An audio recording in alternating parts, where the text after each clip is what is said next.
Aquarium প্রজেক্টে কিন্তু আমরা কিছুদিন আগে জেব্রা ফিশ আনছিলাম। তো জেব্রা ফিশ কিন্তু অনেক সুন্দর একটা মাছ। তো এদের হ্যাবিটেটটা হচ্ছে ওরাও পোলার প্যারটের মতো কিন্তু ডিম দেয় সাধারণত।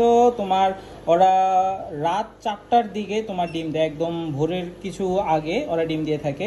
আর এরাও কি নিজেদের ডিম গাপ্পি মাছের মতো বা মলি মাছের মতো খেয়ে ফেলে, যার কারণে ওদেরও এরকম মালসা দিয়ে দিলে বা তোমার কোনো একটা হাইডিং প্লেস দিয়ে দিলে যেখানে ডিমগুলো সেফ থাকবে, তাহলে কিন্তু বাচ্চাগুলো তোমরা সবাই বাঁচাতে পারবা। অনেক সময় দেখা যায় অনেকেই কিন্তু অ্যাকুয়ারিয়ামের বিভিন্ন প্রকারের মাছ পালো, কিন্তু তারা কখনোই বাচ্চা পাও না। এর বাচ্চা না পাওয়ার কারণ হচ্ছে ওরা ঠিকই ডিম দিতেছে, বাচ্চা দিতেছে, কিন্তু ওরা নিজেদের বাচ্চারা নিজে খেয়ে ফেলার কারণে তোমরা কিন্তু এই বাচ্চাগুলো কালেক্ট করতে পারতেছো না। তো এই পদ্ধতিতে যদি করো যে প্যারেন্টসগুলোকে সেপারেটেড রাখো আর ডিম বা বাচ্চাগুলোকে সেপারেটেড রাখো, তাহলে কিন্তু অনেক সহজেই বাচ্চাগুলো কালেক্ট করতে পারবা। এতে ঝুড়ি ইউজ করতে পারো বা ব্রিডিং বক্স ইউজ করতে পারো। তো আশা করি এই ইনফরমেশনটা তোমাদেরকে হেল্প করবে।